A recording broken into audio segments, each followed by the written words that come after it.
Kira ran, bare feet on wet pavement, breath breaking apart in the Chicago night. Behind her, footsteps that wouldn't stop steady, urgent, getting closer. She turned into an alley and pressed her back against the cold brick wall. Her hands trembled. Not from fear, from anger, the kind that had been buried for 18 years and was now rising to her throat.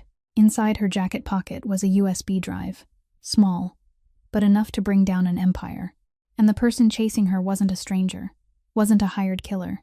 It was her own blood. But this story didn't begin in that alley. It began somewhere much darker, where a girl lost everything, was forgotten by everyone, and was forced to become something no one ever expected. If this story touched you, please like and share it so more people can hear it. Don't forget to subscribe to the channel so you won't miss the next stories. That name didn't exist in any system. No papers, no address, no phone number. To the outside world, she was a ghost, and she liked it that way. The basement of the old warehouse on the south side of Chicago was thick with the smell of sweat and damp concrete. The crowd stood packed around an open space in the middle of the floor, mouths shouting, hands raised with betting money. Murky yellow light poured down from a few bulbs hanging loose from the ceiling. This was the underground world, a place with no rules, no referee, no lawyers. Only 2 people walked in, and 1 person walked out. Kira walked out. She moved through the crowd without looking at anyone. Sweat still dampened her forehead. Her knuckles stung a little from the friction, but her steps were steady and light. The organizer handed her a stack of cash. She tucked it into her coat pocket without counting it. No one congratulated her. No one patted her shoulder. No one said a word. Here, people didn't make friends with Kira. People avoided her. They called her the ghost. Because once she finished fighting, she disappeared. She didn't stay to celebrate, didn't drink, didn't talk. She appeared. She won. And then she dissolved into the darkness, as if she had never been there at all. No one knew where she lived. No one knew what her real name was, and no one dared to ask. She pushed open the heavy iron door at the back of the warehouse and stepped outside. The Chicago night cut cold. Wind from Lake Michigan blew straight into her face, but she didn't shrink back. She'd been used to the cold for a long time. Kira walked through the empty streets. Her footsteps made no sound. It wasn't a habit. It was instinct. Her eyes kept moving, sweeping from left to right, from rooftops down to the street, registering every movement, no matter how small. A cat ran across the corner, and she knew it. A man stood smoking in the darkness 50 meters away, and she knew it. A car was parked at the end of the road with its engine still running, and she knew it. She knew everything without needing to turn her head. 15 minutes later, she arrived. Beneath the highway overpass on the west side, underneath it was an empty space most ordinary people would pass by without seeing anything. But if someone knew how, if they stepped in the right place and slipped through the right gap, they would find a narrow entrance leading down into an abandoned tunnel, enough room to lie down, dark enough that no one could find her. This was Kira's home. She sat down on the old blanket spread over the cement floor, took off her coat, folded it neatly. Then she stopped. Her hand rose to her chest, touching something small, hidden beneath the innermost layer of her clothes. She took it out, carefully, gently, as though it were the most fragile thing in the world. A small object rested in the palm of her hand. Its surface was worn, its corners softened by time, but she kept it cleaner than anything else she owned. Kira looked at it. For a long time, her eyes changed. The cold in them melted a little, giving way to something softer, deeper, more painful. But only for a moment. She folded it again and slipped it back into its place, right against the left side of her chest, the safest place she knew. Then she lay down. Her back touched the cold cement floor. Her eyes stayed open, staring up at the pitch-black ceiling of the tunnel. Outside, the city was still noisy. Cars still moved across the bridge above, making the ground beneath her tremble faintly. But to Kira, that sound was like a lullaby. She had heard it every night for many years. It wasn't pleasant, but it was familiar. And for her, familiar was enough. Kira closed her eyes, not because she was at peace, but because her body was exhausted. Tomorrow, she would wake before dawn again, train again, watch again, survive one more day again, just like every day before it. But she didn't know that tomorrow wouldn't be like every other day. Tomorrow, everything would change, and her life would never return to where it had been. The following night, Kira couldn't sleep. She climbed onto the roof of the old warehouse on the south side, the place she often went when her mind refused to settle. The city of Chicago stretched out below her, millions of lights flickering as if the place itself were breathing. The cold wind blew past, but she didn't care. She sat on the edge of the roof, both legs hanging down, her eyes fixed far ahead without truly seeing anything. On nights like this, memories had a way of finding her, not as clear pictures, but as fragments. The smell of olive oil heating in a pan, her mother's laughter in the kitchen, the kind of laughter the whole restaurant could hear. Her father's hand, large and warm, resting over hers as he taught her how to hold a vegetable knife for the first time. "Hold it firmly, but don't squeeze too hard," her father said. "Let it do the work for you." The small restaurant in Portland. Nothing fancy, but there were always people, always the smell of food, always laughter. Then the smell of smoke replaced everything. Everything changed when the lights of her childhood faded into the smoke. She didn't remember the night clearly, only the sudden coldness that followed and the knowledge that her world had become a memory. Someone pulling her outside, and the knowledge that after that night, her parents were gone. The restaurant was gone too. Everything she knew, everything she loved, vanished in a single night. Then Uncle Gordon appeared, her father's older brother. He came with a sorrowful face, said the right words, did the right things. Everyone believed him. But Kira, though she was still small, felt that something wasn't right.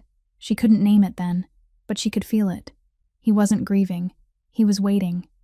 Gordon took everything, the restaurant, the property, her parents' savings.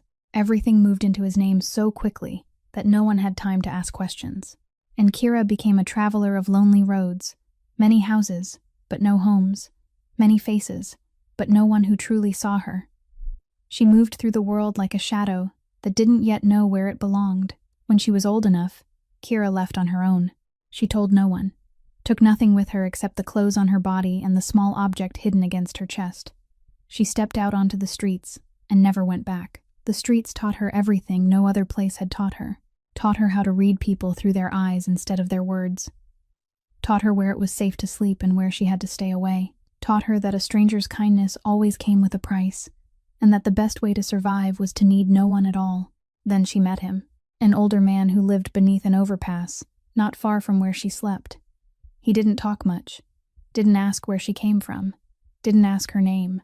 But one night, when she almost got into trouble with a few drunk men passing by, he pulled her aside and said in a hoarse voice, "You don't need to be stronger than them, you need to be faster, and you need to disappear before they even understand what happened."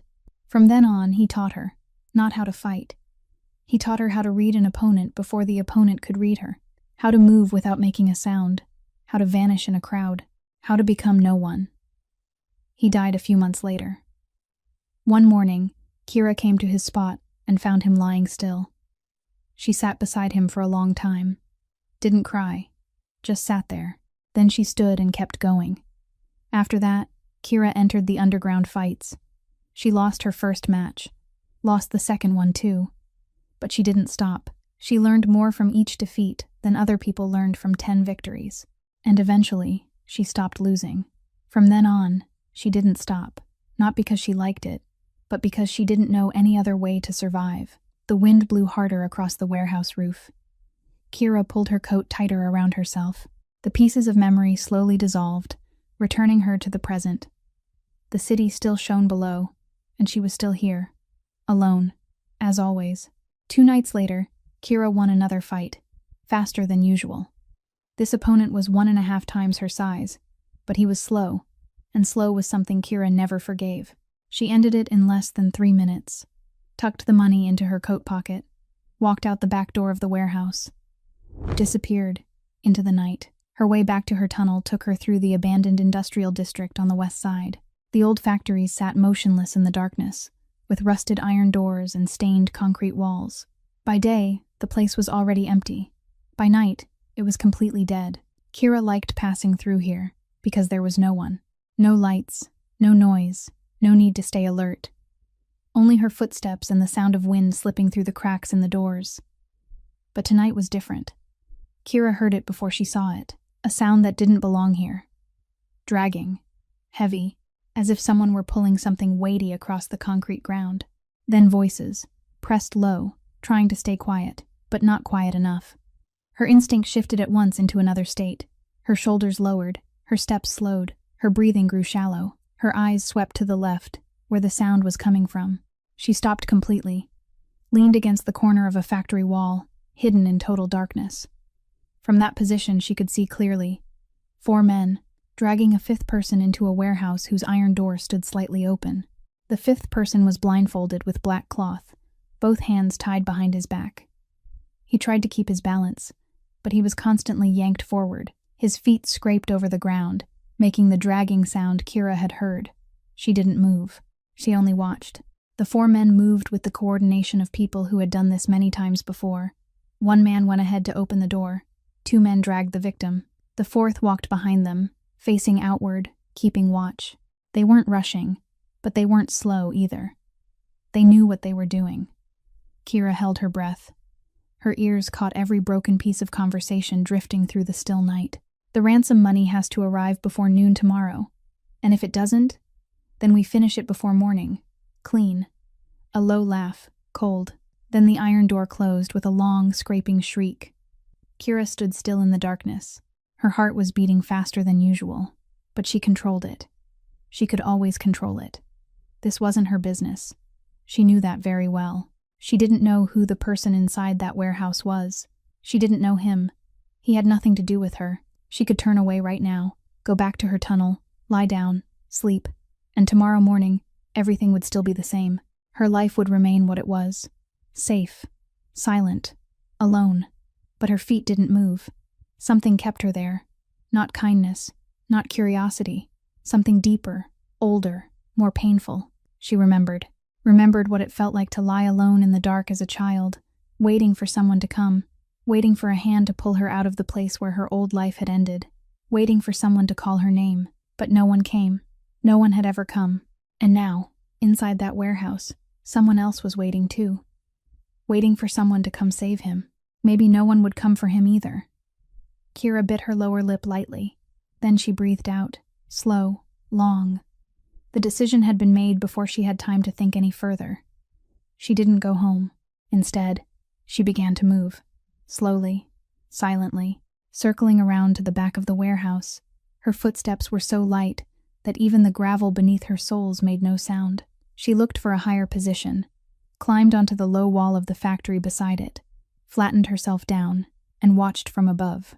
The warehouse had a main door in front, already closed, a side door in the back, slightly open.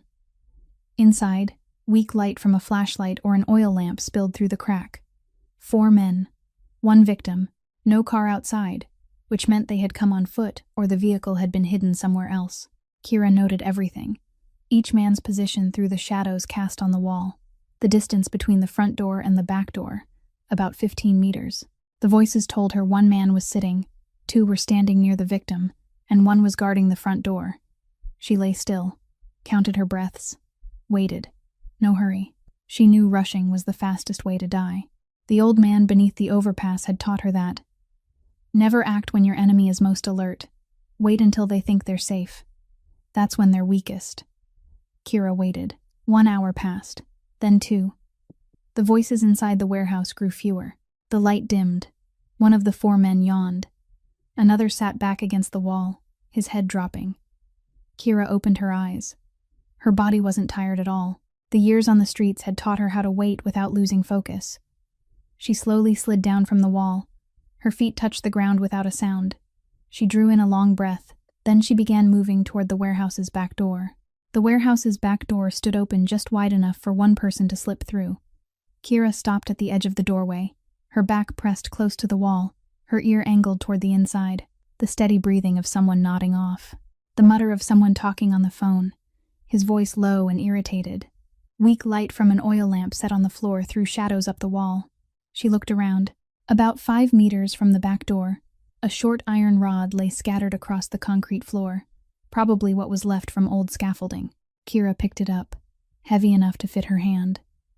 Then she looked toward the farthest corner of the warehouse, where the darkness was thickest, about 20 meters from the 4 men's position. She threw it. The iron rod cut through the air and struck a metal drum in the corner.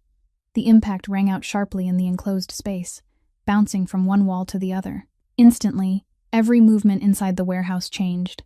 What was that? Go check. Fast. Two men sprang to their feet and rushed toward the far corner where the sound had come from. Their footsteps were heavy and hurried across the concrete floor. Just as Kira had calculated, human instinct always ran toward the noise. And when they ran, they left their backs exposed behind them. Kira slipped through the back door. Not a sound. The third man was standing with his back to her, his eyes following the two others, his hand still holding a phone. He hadn't had time to realize someone was behind him. Kira approached from the left, where his blind spot was. 1 step, 2 steps, 3 steps. Then she struck. Fast. Clean. Her arm looped around his neck, tightening just enough, pulling him backward. He lost his balance, his feet scrambling over the floor. But he didn't have time to fight back. She used her body weight to drag him down, holding him until he stopped moving. The phone fell from his hand and touched the floor without a sound because it landed on a thick layer of dust. Kira lowered him gently, not because she cared, because of the noise. The fourth man stood closer to the victim. He turned back just in time to see his accomplice lying on the floor. His eyes widened. He charged toward Kira, his hand swinging out. She saw the blow before it arrived. She leaned to the right, feeling the rush of air sweep close past her left ear. He lost momentum when the strike missed, his center of gravity tipping forward. Kira turned, using her leg to sweep across his ankle. He fell face first onto the floor. Before he could roll over, Kira had pressed one knee into his back and pinned one hand down against the back of his neck. He struggled for a few seconds, then went still. 4 seconds. From the moment the fourth man turned back to the moment he lay on the floor, only 4 seconds had passed. Kira didn't stop. She turned to the victim. He was sitting on the floor, his back against a steel column, both hands tied behind him with rope, his eyes covered by a piece of black cloth. She pulled the small knife she always kept tucked in her boot and cut through the ropes. The cord snapped. Then she pulled the blindfold down. The man blinked a few times, his eyes trying to adjust to the weak light. His face was bruised, his lips dry and cracked, his clothes disheveled. He had clearly been held for many hours, maybe even a whole day. But the first thing Kira noticed wasn't the wounds. It was his eyes. Alert, sharp, not panicked, not pleading. He looked at her with the gaze of someone assessing the situation, not someone waiting to be saved. "Can you stand?" Kira asked. "I can." His voice was hoarse but steady. She pulled him to his feet. Just then, footsteps echoed from the far corner. The two men who had gone to check had found nothing, and were coming back. Faster than she had calculated, Kira pulled the man into the darkness behind the steel column. "Quiet," she whispered. The two men stepped into the light, saw their accomplices lying on the floor, saw the place where the victim had been tied now empty. One of them swore, the other spun around, eyes sweeping across the warehouse. Kira was about to move, but the man beside her was faster. He picked up the iron rod from the floor, the one Kira had used earlier, left near the foot of the column. Before she could say anything, he rushed out. The first man swung his arm. The man used the iron rod to block it crosswise. The sound of metal striking metal rang out. He drove forward hard, using his full body weight to force the man to fall backward. Though he was hurt, though he was dehydrated, though his body was exhausted, he still held his ground. Not because of physical strength, because of instinct. The kind of instinct ordinary people didn't have. The kind of instinct that belonged to someone used to giving orders, used to facing danger, used to never stepping back. Kira didn't stand there watching. She moved to the side, approaching the final man from behind. He was turning toward his accomplice, and hadn't had time to react. Kira threw him down with one decisive twist of her body. His back struck the floor, his breath cut off by the force of the impact. She pressed him down and held him there until he no longer moved. Done. The warehouse fell silent again. Only the heavy breathing of two people remained as they stood among 4 motionless shadows on the floor. The man released the iron rod. It fell to the ground with a metallic clink. He bent over, both hands braced on his knees, breathing hard, but he didn't fall. Kira looked at him. A few seconds. Then she said the only 2 words. "Let's go." He lifted his head, looked at her, nodded. They both stepped out through the warehouse's back door. leaving the darkness and the men on the floor behind them. The Chicago night swallowed them in silence, and for the first time in a very long time, Kira wasn't walking alone. It took them nearly 40 minutes to get back beneath the overpass. Kira walked ahead, and the man followed behind. He tried to keep pace, but his body wouldn't allow it. A few times, he stumbled, his shoulder striking the fence along the road. Kira didn't turn back to support him. She only slowed her steps just enough for him to keep up, said nothing, asked nothing. Along the way, they found another man lying unconscious in an alley about 200 meters from the warehouse. A black suit, a small communication device in his ear, one hand still clenched tight even in unconsciousness, clearly a bodyguard. The man behind Kira recognized him at once. "He was with me," he said, his voice more urgent than before. "They took him down first, then came for me."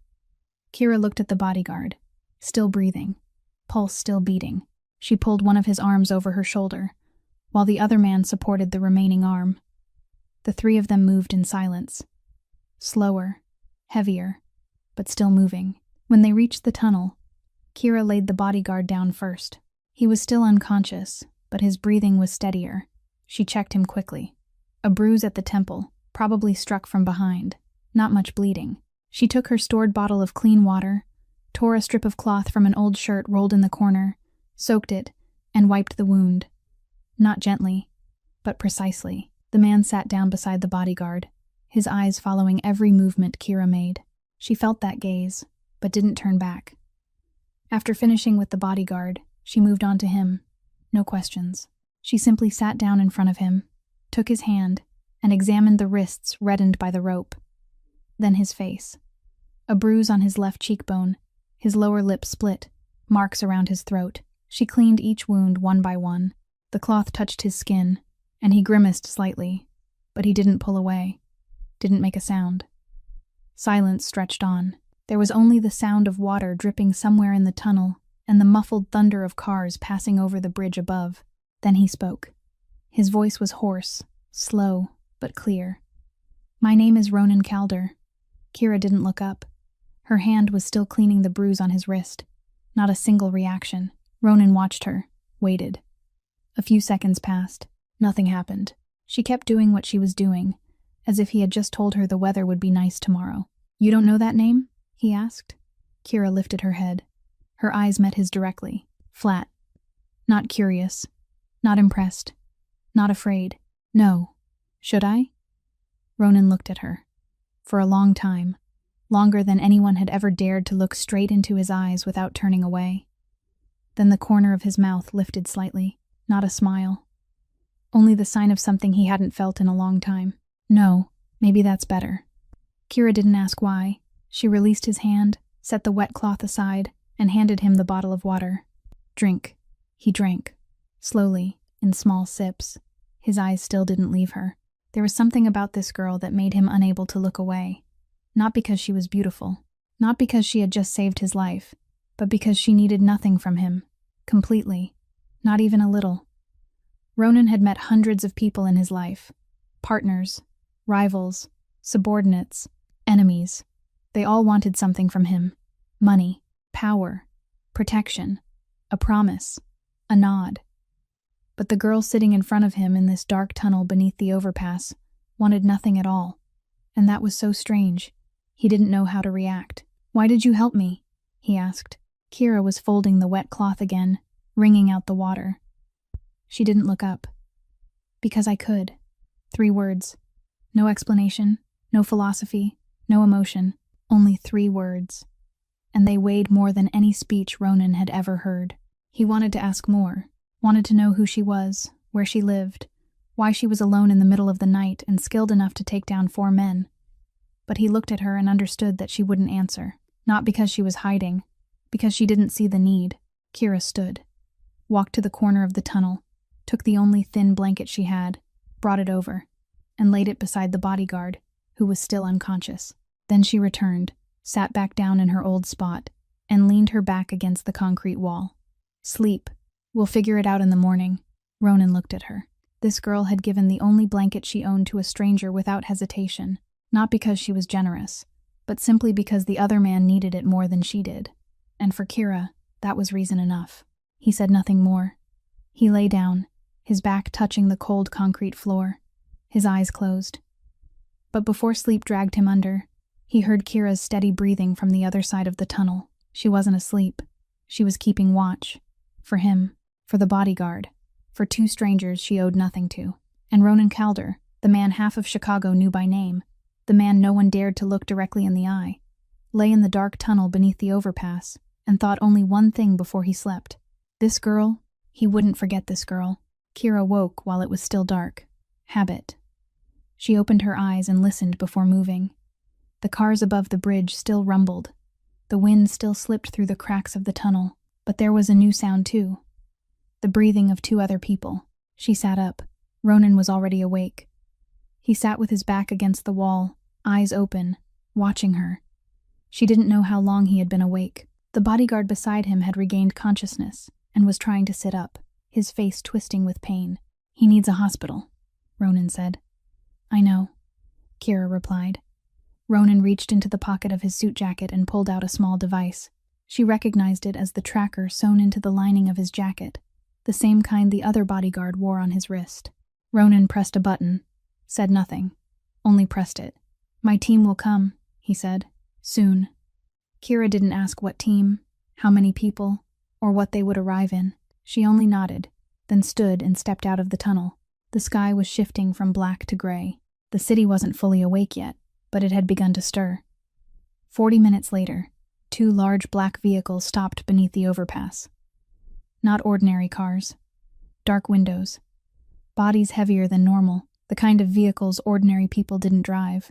4 men stepped out, dressed in black suits, moving quickly and precisely. One man ran straight to Ronan. "Sir, we've searched everywhere." His voice was tense but controlled. Ronan raised a hand. "I'm fine." Only 3 words. The man immediately fell silent and stepped half a pace back. Kira stood several meters away, watching. The way these men looked at Ronan, the way they moved around him, the way the whole air changed when he stood and stepped into the light. This was no ordinary businessman. She didn't know who he was, but she knew he was someone everyone around him feared and respected at the same time. 2 men carried the bodyguard into the car. Ronan turned back to look at Kiraza. He stood 3 steps away from her. The early light fell over half his face, leaving the other half in shadow. The bruise on his cheekbone had turned deep purple, but his eyes were fully awake. "Come with me." It wasn't a question. It was an invitation, or almost an order, but his voice was softer than Kira had expected. She looked at him, then at the car, then back at him. "I don't belong anywhere." Ronan didn't react right away. He looked at her for a few more seconds. Then he gave a slight nod, as if he had already known the answer, but still wanted to hear it. "When you need me," he said, his voice low and slow, "ask anyone on the east side for Ronan Calder. They'll find me." Then he turned away, got into the car. The door closed. The vehicles rolled forward, turned onto the main road, and disappeared. Kira stood watching until she could no longer see them. Then she turned back into the tunnel, sat down in her old place, picked up the blanket and folded it, as if everything that had just happened were only a long dream. 3 days passed. Kira lived as usual. Trained. Ate. Slept. Went to the underground fights at night. Won. Tucked the money into her pocket. Returned to the tunnel. Repeated it all. But on the 3rd night, as she walked back beneath the overpass, she smelled smoke before she saw the fire. Her tunnel was burning. Kira ran, rushed inside. Thick smoke stung her eyes. The blanket had turned to ash. The water bottle was shattered. The bag of clothes was scorched. Everything she had, little as it already was now being slowly swallowed by fire. And she knew who had done it. The men from the underground fights. She had won too much, taken too much of their betting money. They had found where she lived, and they wanted her to know there was nowhere safe. But Kira didn't look at the flames. Her eyes swept through the tunnel, searching for one thing. In the far corner, the fire was licking close to the patch of cement where she usually slept. And there, lying on the ground, was it, the small thing she hid against her chest every day. Tonight she had left it behind because she thought she would come back early. The little notebook, worn leather cover. Inside were handwritten lines, her mother's recipes. Kira charged through the fire. The flames licked over her arm, searing hot, tearing at her skin. She didn't stop. Her hand seized the notebook, clutched it tight against her chest, and she rolled back out. Her back struck the concrete ground outside the tunnel. She lay there, gasping, eyes staring up at the night sky. Her left hand burned fiercely, the skin red and blistering, but her right hand still held the notebook, tight, refusing to let go. She opened it to check, page by page. Her mother's handwriting was still there, fainter than before, but still readable, still intact. Kira closed the notebook, slipped it into her shirt against her chest, then stood. The tunnel behind her was still burning. Everything she had built over many years was turning to ash. Her place to sleep, her place to hide, the only place she had ever called her own, gone. Kira stood amid the wreckage, her face dimly lit by the dying flames. She didn't cry, didn't scream, didn't punch the wall. She only stood still, watching. And for the first time in many years, a thought formed clearly in her mind, clearer than any thought that had come before it. If she kept living like this, she would die. Not tomorrow, maybe not next week, but someday. And when that day came, no one would know, no one would remember. She would truly disappear, not as the ghost she had chosen to become, but in the way no one chooses. Her hand rose to her chest, touching the notebook through the fabric of her shirt. It was still warm from escaping the fire. Then she remembered a sentence, a hoarse voice, slow and clear. "When you need me, ask anyone on the east side for Ronan Calder." Kira stood there a little longer. Then she turned her back on the ashes and began to walk. Kira reached the east side just as dawn broke. The neighborhood was waking up then, a few shops beginning to open, the smell of coffee and toasted bread drifting through the cold air. She walked along the sidewalk, her eyes sweeping over every face until she stopped in front of a street breakfast cart. The vendor was an old man with silver hair, arranging bread on a tray. "Ronan Calder," Kira said. 2 words. No hello, no explanation, no apology for asking. The old man looked up, looked at her. His eyes changed, only for one very brief moment, long enough for Kira to recognize that the name carried weight in this place. He didn't ask why, didn't ask who she was. He only gave a slight nod and said, "Wait here." He turned inside, picked up the phone, and said a few words Kira couldn't hear clearly. Then he came back. "Wait here," he repeated. Kira waited. She didn't sit down, didn't lean against the wall, didn't look at a phone because she didn't have one. She only stood there, back straight, eyes watching the stream of people passing by. 40 minutes later, a black car stopped at the curb. The same kind of car she had seen beneath the overpass 3 days earlier. The rear door opened. The driver didn't step out, only nodded toward her through the rearview mirror. Kira got into the car. Without hesitation, the car drove for about 30 minutes, leaving the east side behind, passing onto wider roads, quieter roads, roads with more trees. The neighborhood slowly changed. The houses grew taller, the fences more closed off, the distance between homes wider. Then the car stopped in front of a large iron gate. The gate opened automatically. The car rolled inside. Kira looked through the window. She didn't widen her eyes, didn't open her mouth, didn't say God or anything else an ordinary person might say the first time they saw a place like this. She only looked, took it in, then stepped out of the car when it came to a full stop. Ronan stood in the foyer. He looked entirely different from the night in the tunnel. Clean clothes, neat hair, the bruises on his face already treated, but his eyes were the same. Still that look, alert, sharp, silently assessing everything. He watched Kira walk in, looked at her left hand, where the red burn still showed beyond her sleeve. He didn't ask what had happened, didn't ask why she had changed her mind, didn't ask anything at all. "Your room is on the 2nd floor. We'll talk tomorrow morning." That was all. Then he turned and walked away. An older woman appeared and led Kira up the stairs. Kira followed behind, her eyes still moving constantly. Wide staircase, long hallway, heavy bedroom door. Inside, a room many times larger than the tunnel beneath the overpass. A wide bed, white blankets, a window looking out over the garden. The woman said something about towels and dinner, but Kira didn't really hear. She waited until the woman went out and closed the door. Then she stood in the middle of the room, alone, looking around. 4 walls, a lock. Enough. She pulled the notebook from inside her shirt, placed it beneath the pillow. then sat down on the edge of the bed. The feeling was strange. Soft mattress, light blanket, everything so clean and quiet it was uncomfortable. No thunder of cars on the bridge, no wind slipping through cracks in the wall, no smell of damp concrete. Only silence, the kind of silence Kira wasn't used to. She lay down on the bed, closed her eyes, tried to sleep. She couldn't. The mattress was too soft, the blanket too warm. Her body was used to hard things, to cold, to discomfort. It had been trained for many years to stay alert even while sleeping. And now, lying on a comfortable bed in a safe room, her body didn't know what to do. It refused to relax.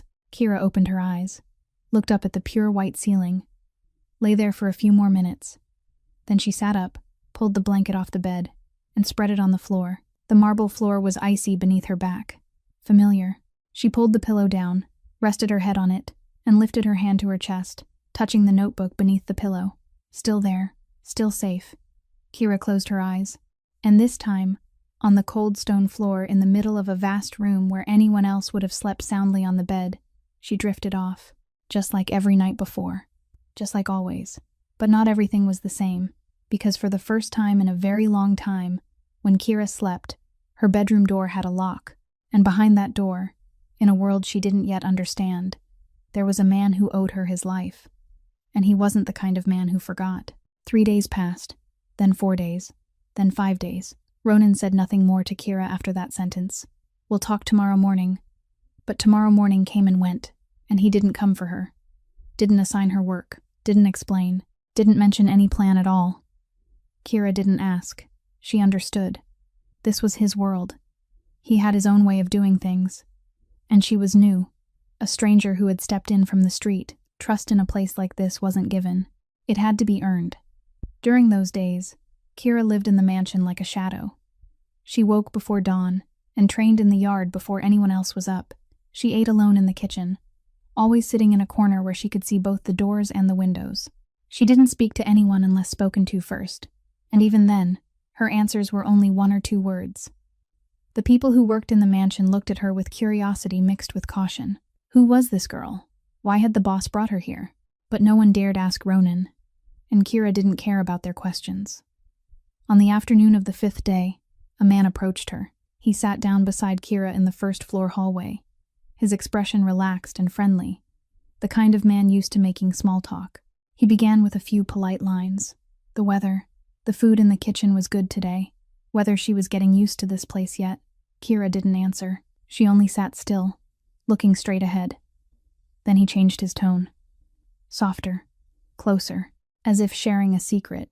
Hey, I know you're new here. You don't have a clear position yet. I understand what that feels like. He paused for 1 beat. Someone outside wants to know Ronan's daily travel schedule. Nothing much. Just times, routes, who goes with him. In return, you'll get enough money to start over in any city you want. Kira sat still. Her eyes weren't on the man.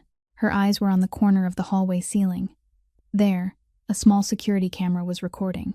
And during the words he had just spoken, the man sitting beside her had glanced up at that camera. Once when he began speaking, once after he finished. Twice, someone who truly wanted to betray would never look at the camera. They would avoid it. They would choose a place with no camera to talk. But this man sat directly beneath one and glanced up at it, unconsciously, as if checking whether someone was watching the conversation. Not because he was afraid of being caught, because he was afraid it wouldn't be recorded. A test. Kira understood at once. She said nothing, stood up, walked away. The man stayed there alone, perhaps wondering how she would react, perhaps waiting for her to run and report it. But Kira did nothing. Not that day. The next morning, Kira went straight to the 3rd floor. Ronan's office sat at the end of the hallway, behind a heavy wooden door, always with one man standing guard outside. The guard stopped her. You don't have an appointment. Kira looked at him. Open the door. Her voice wasn't loud, wasn't soft, wasn't threatening, but something in her eyes made the guard hesitate. He looked at her for 2 more seconds, then knocked. Ronan sat behind his desk. In front of him were a stack of papers and a cup of black coffee. He looked up when Kira walked in, not surprised, as if he had known she would come. Kira stood before his desk. She didn't sit, though there was an empty chair. She looked straight into his eyes. "Next time you want to test me, don't send someone who acts badly." He looked at the camera twice. The room went silent. The guard behind Kira drew in a small breath. No one spoke to Ronan Calder in that tone. No one. Ronan looked at her. A few seconds passed. Long. Heavy. Then something no one in that room expected happened. The corner of Ronan's mouth lifted. Lightly. Briefly. But truly. Not the polite smile he used in meetings. Not the cold smile his men were used to seeing when he had just won. This was a different kind of smile. The kind he perhaps hadn't used in a very long time. The guard behind Kira blinked. He had worked for Ronan for 3 years. He had never seen the boss smile like that. "You start tomorrow," Ronan said, his voice calm again. "Security. You'll see everything, hear everything, but you report only to me." Kira nodded. She didn't ask about salary, didn't ask about working hours, didn't ask about benefits, a contract, or anything ordinary people would ask when assigned a job. To her, having a place to stay and work to do was already more than anything she had ever had in her life. Anything more would be excess. She turned and walked out of the room. The door closed behind her. Ronan sat still, looking at the closed door. The coffee on his desk slowly cooled. He didn't drink it. He was thinking. In 3 years of running this empire, he had tested dozens of people.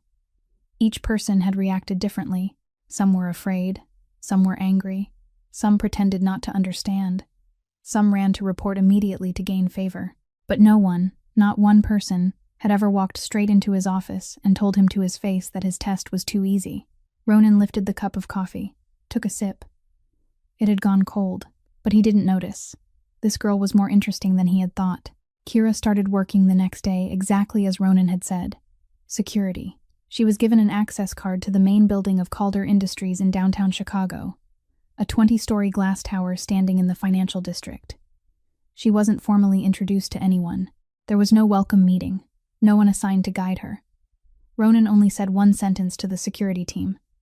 "She works for me. Give her access to every camera in the building." That was enough. On the first day, Kira sat in the monitoring room in the basement.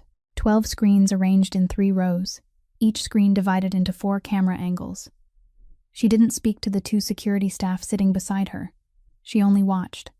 From morning to night, she watched. By the 3rd day, she noticed something unusual. A warehouse employee on the 4th floor. He moved normally throughout his shift, but every 2 hours, he stepped into the east corridor, where there was a camera blind spot about 4 meters long. Each time he entered that blind spot, he disappeared for about 90 seconds, then came back out. When he went in, he carried a box. When he came out, his hands were empty, but the box never appeared in the destination storage. Kira observed for 2 more days to be certain. Then she reported to Ronan. Brief. Direct. 4th floor warehouse staff. East corridor. Camera blind spot. 90 seconds every 2 hours. Goods don't reach storage. Ronan checked. It was correct. That employee had been smuggling goods out for 4 months without anyone noticing, until Kira sat in front of the screens for 3 days. The news spread quickly through the security team. No one said anything directly to Kira, but she could feel the shift in their eyes, from curiosity to caution, from caution to discomfort, especially one person, the head of security, the man who had overseen the surveillance system before Kira arrived. He had worked for Ronan for 3 years and considered himself the eyes and ears of the organization, and now, a girl from nowhere had taken his seat and done better than him in 3 days. He said nothing through the first week, but by the end of the week, during a security meeting, he proposed a test. His voice calm, but his eyes fixed on Kira. We should test the team's response capability, an intrusion test. One person acts as an unauthorized intruder in the building. The security team's task is to find that person within 10 minutes. He turned to Kira. Everyone participates. Kira said nothing, only nodded. The test began. A 20-story building, hundreds of rooms, dozens of corridors, 4 stairwells, 6 elevators. The mock intruder could be anywhere. The best record the security team had ever achieved was 8 minutes and 12 seconds. Kira didn't watch the cameras. She didn't run floor-to-floor searching. She stood still in the 1st floor lobby, closed her eyes for 3 seconds, then opened them.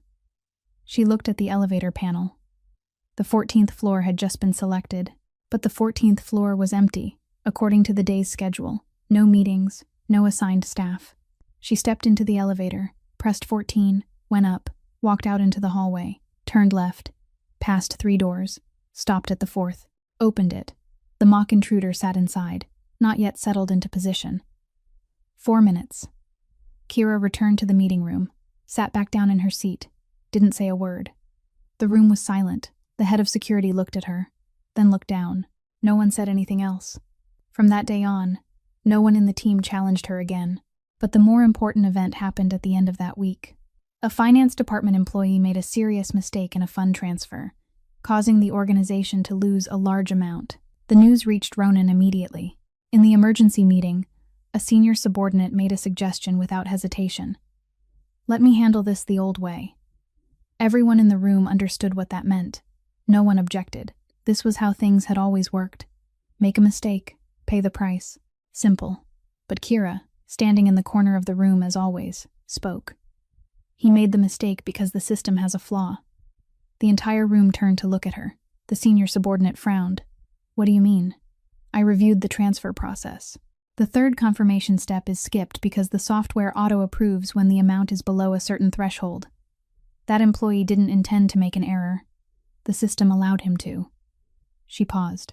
"Fixing the system is more effective than punishing the person." Silence. The senior subordinate opened his mouth to say something, but stopped when he saw Ronan raise his hand. Ronan looked at Kira, for a long time, the same way he had looked at her in the tunnel beneath the overpass. The same way when she had walked into his office and told him his test was too easy. Then he nodded. "Fix the system." 2 words. Enough. For the first time in the history of Ronan Calder's organization, a mistake was corrected without the person who made it paying the price. And for the first time, that change came from a girl who, only a few weeks earlier, had been sleeping on concrete beneath an overpass. In the weeks that followed, Kira and Ronan formed something neither of them named. Not friendship, not an ordinary superior and subordinate relationship, but recognition. The kind that came when 2 people realized they understood the world in the same way without needing to explain it. They didn't talk much. Kira gave brief reports every day. Ronan listened, nodded, or gave orders in 1 or 2 words. No small talk, no checking in, no asking whether she had slept well, whether she had eaten enough, whether she was getting used to the new place. And Kira didn't need anyone to ask her those questions. But there was one thing repeated every morning that Kira didn't know. She still woke before dawn, still went out to the mansion's backyard to train while the sky was dark. She ran, jumped, moved through the open spaces in the garden with the precision and silence she had spent years sharpening on the streets. And upstairs, behind the curtain of his bedroom window, Ronan stood watching, every morning. He didn't come down, didn't say anything, only stood there, holding a cup of coffee, his eyes following her as she moved in the first light of day. Then, when she stopped, he turned back inside and began his workday, as if it had never happened. Then came that night, 2 o'clock in the morning. Ronan opened his eyes. He didn't know what had woken him. Not a loud noise, not danger. Maybe it was the smell. Something drifting up from downstairs, faintly through the crack beneath the door. The smell of hot butter, fried onions, food being cooked. He lay still for a few seconds, listening. No voices, no footsteps from the staff, only the small sound of fire on the stove and the soft, steady stirring of a spoon touching the bottom of a pot. Ronan got up, didn't turn on the light, stepped into the hallway, and went downstairs. Warm yellow light from the kitchen spilled into the dark foyer. He walked to the kitchen doorway and stopped. Kira stood at the stove. Her back was to the door. She wore thin sleep clothes, her hair loose, bare feet on the cold tile floor. In front of her, on the kitchen counter, a small notebook with a worn leather cover lay open. The kitchen light shone over the handwritten lines inside. Slanted, gentle handwriting, not Kira's. On the stove, a small pot was simmering quietly. The fragrance filled the kitchen. Not the smell of a professional chef. The smell of memory. The smell Kira hadn't breathed in for many years. The smell from a small restaurant kitchen in Portland, where her mother had cooked every day, where her father had taught her how to hold a vegetable knife, where everything had once meant something. Kira stirred the pot. Her right hand held the spoon, moving slowly, evenly. But her left hand, the one with the burn from the night she had saved the notebook, was trembling. Not from pain, not from cold. Then Ronan saw it. Her shoulders trembled slightly.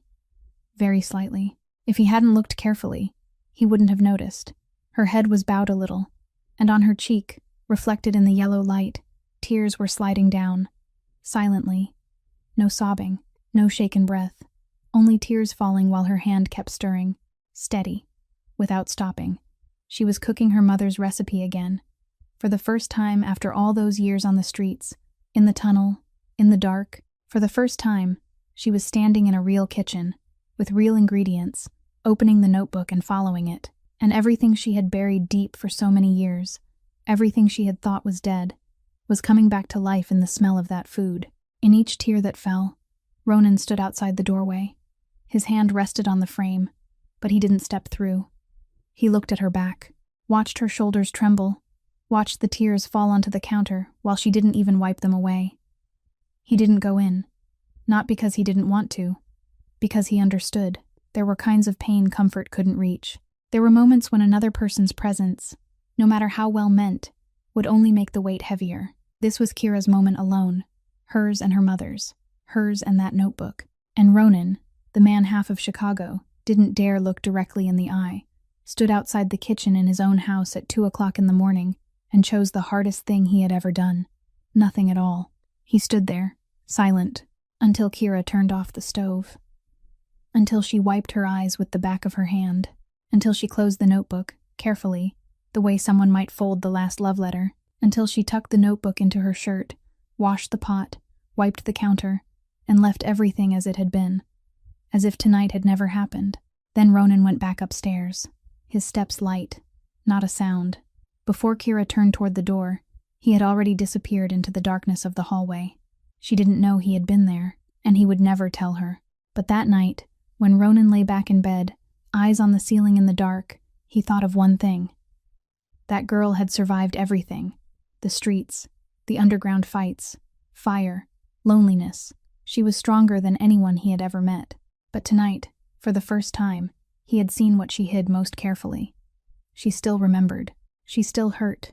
And she was still the little girl in that kitchen in Portland, cooking beside her mother. And somehow, that made him ache, in a place inside his chest he had thought had gone numb a long time ago.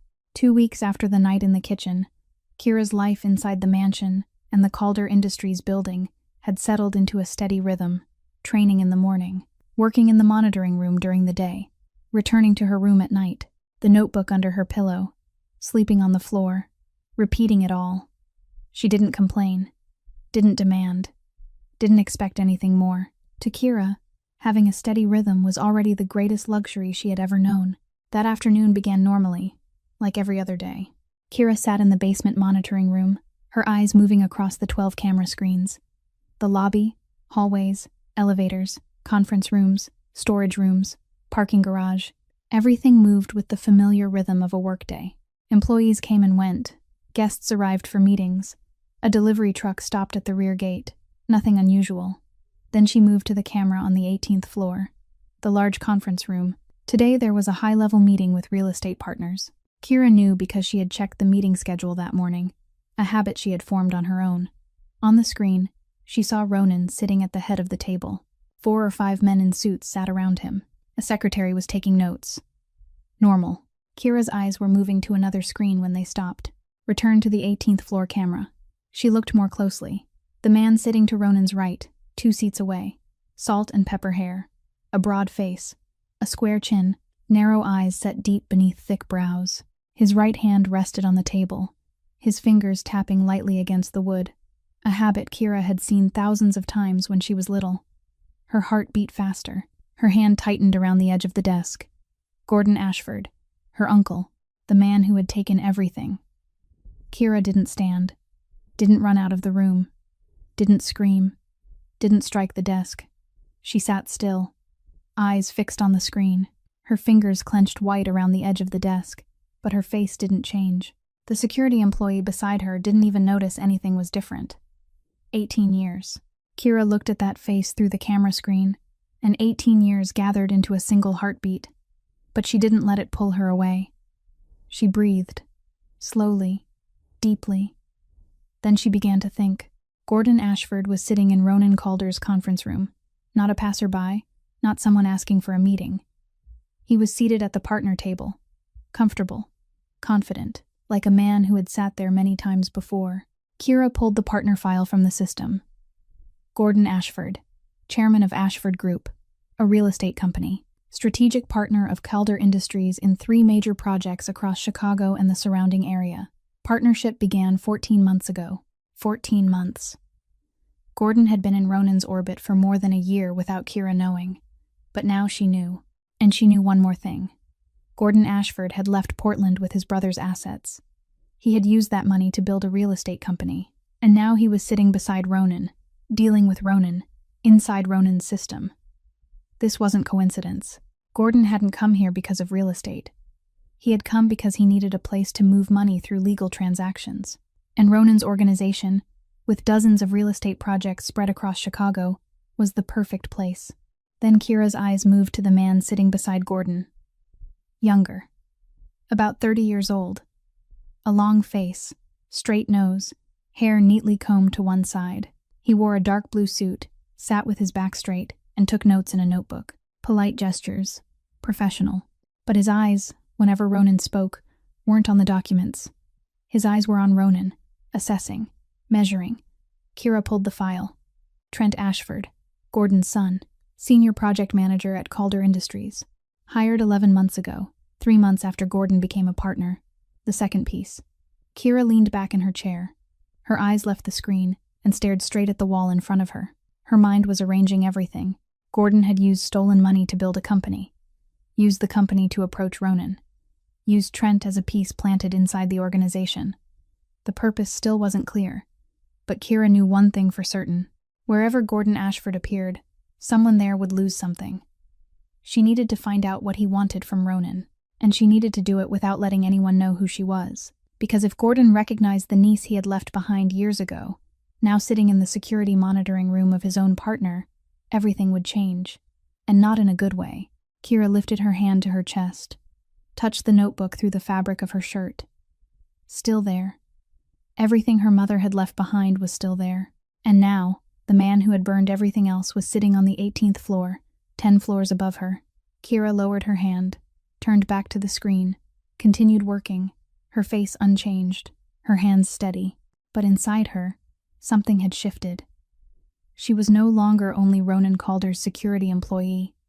She had just become a hunter, and the prey was right above her head.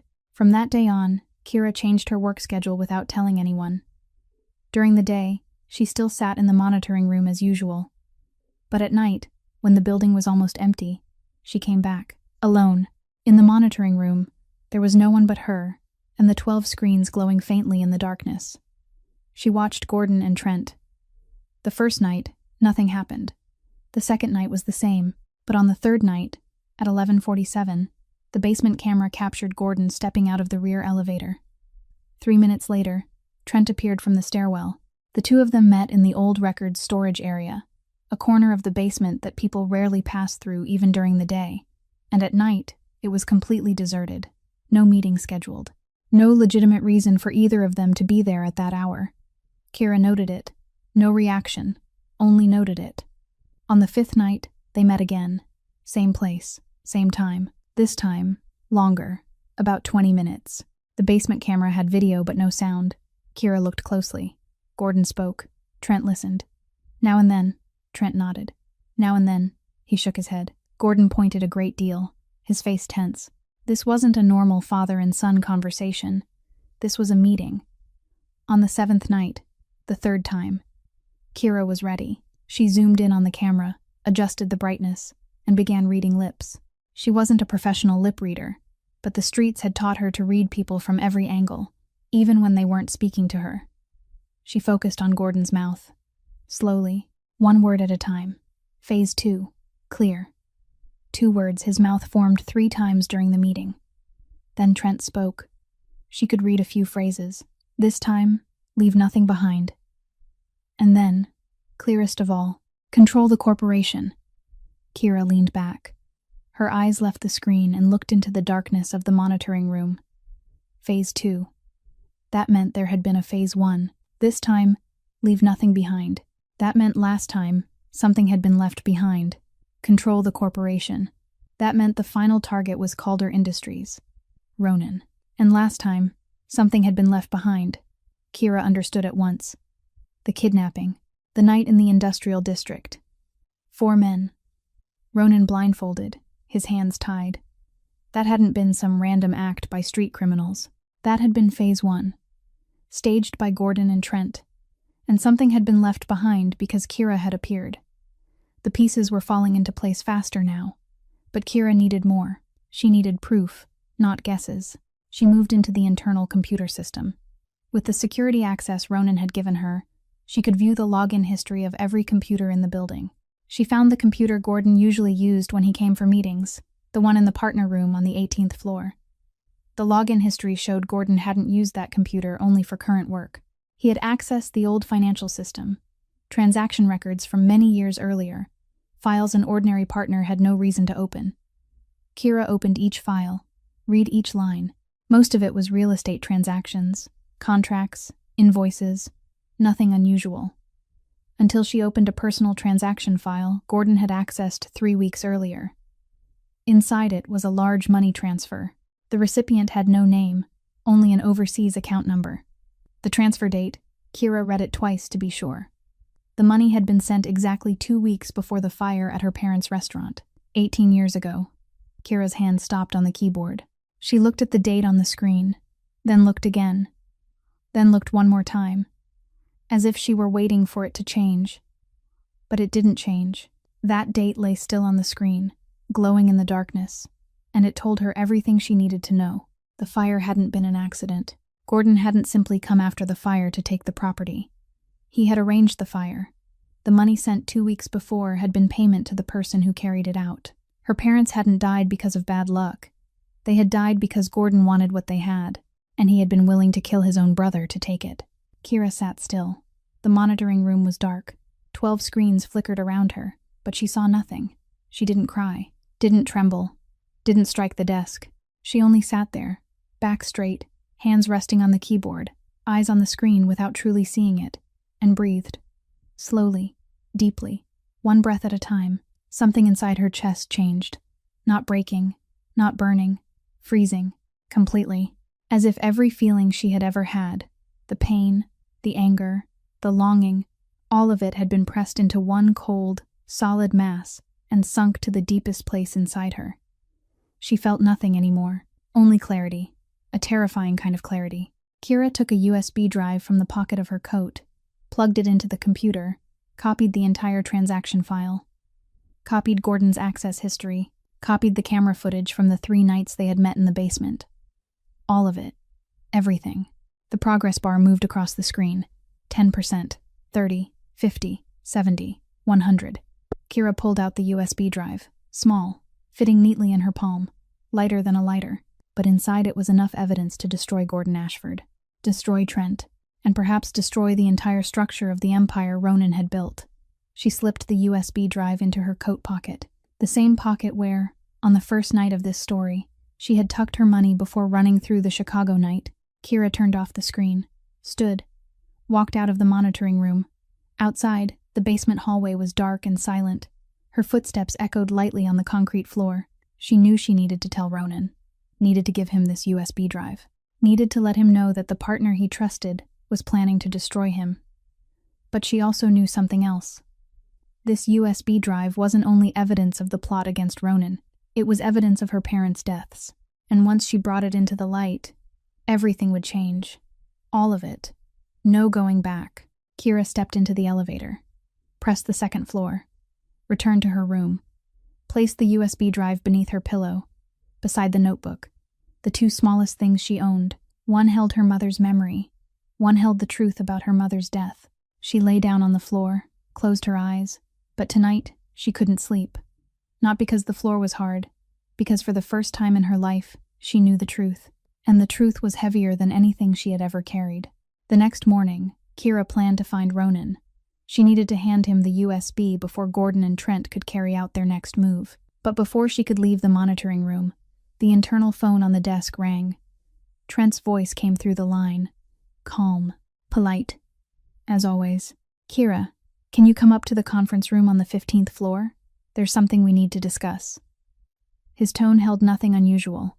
Not urgent, not tense, but Kira recognized it immediately. The 15th floor had no meeting scheduled today. She had checked that in the morning. And Trent had never called her directly. Not once during all the time she had been working here. Something was wrong. Kira lowered her hand into the pocket of her coat, touched the USB drive. Still there. She thought for 3 seconds. If she didn't go, they would know she was avoiding them. If she went to find Ronan right now, she didn't know what Trent had already said to whom, what he had already prepared. She needed to know how much they knew before she acted. All right, 5 minutes. She hung up, looked around the monitoring room, pulled the USB drive from her coat pocket and moved it to a safer place, inside the lining of her right shoe. If they searched her pockets, they wouldn't find it. Then she stood and went up to the 15th floor. The hallway was empty. The conference room door was closed. Kira pushed it open and stepped inside. Trent sat at the head of the table. The same dark blue suit, the same straight-backed posture, hands resting on the table, fingers tapping lightly against the wood. But his eyes were different. No longer the polite, professional look Kira had seen through the cameras. His eyes were sharp, still, waiting. And on the other side of the table, Gordon Ashford sat with his arms folded across his chest. He watched Kira walk in. The door closed behind her. A soft click, but unmistakable. Trent spoke first. His voice remained calm, almost friendly, the kind of tone used when someone already knew the answer before asking. Find anything interesting? Kira stood 3 steps from the table. She didn't sit. Her eyes moved from Trent to Gordon, then back to Trent. She didn't answer. Trent tilted his head slightly. The system logs everything, you know. Which account accesses which file, which camera, at what time. I've noticed your account has been quite active at night lately. Basement cameras, old financial files. He paused. Interesting. Kira remained silent. Her eyes shifted to Gordon. He sat there, looking at her, and she looked back. 18 years compressed into the 3-meter distance between them. Then Gordon spoke. One word. Kira. Not a question. A confirmation. He knew who she was. Maybe he had known from the moment she walked through the door. Maybe Trent had shown him her photo from the personnel records. Maybe he recognized the eyes. Her mother's eyes. His brother's eyes. The brother he had arranged to erase from the world. Trent glanced between Gordon and Kira. The corner of his mouth lifted slightly. So, it's true. The little cousin from back then. Kira didn't react to that. Her eyes stayed on Gordon. He held her gaze for about 5 seconds before looking away. His hands tightened slightly on the table. You should forget what you saw, Gordon said. His voice tried to hold authority, but Kira heard what lay beneath it. Not confidence. Unease. Kira still said nothing. Her silence weighed heavier than any answer. Trent stood.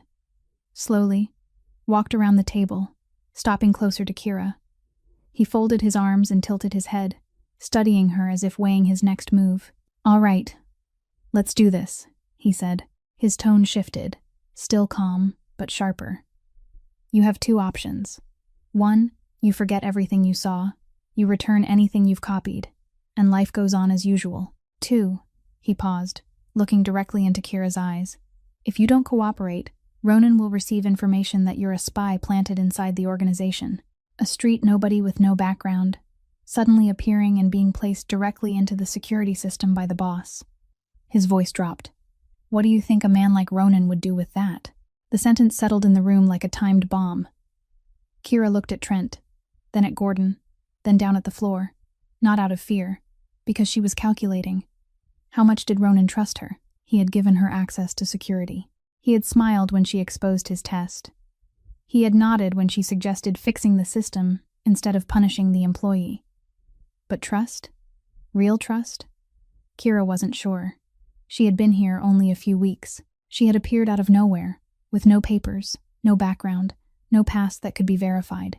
If Trent sent Ronan a fabricated report claiming she was a spy, with system logs showing her digging through financial files at night, the story would be convincing, and Kira knew better than anyone. In Ronan's world, spies weren't put on trial. Spies disappeared. She took a breath, then let it out, slow. "What do you want?" she asked, her voice flat. Trent smiled. Gordon exhaled softly in his chair. "Come with us," Trent said. "Leave the building." Quietly. No attention. Kira looked at the conference room door. Closed. Looked at the window. 15th floor.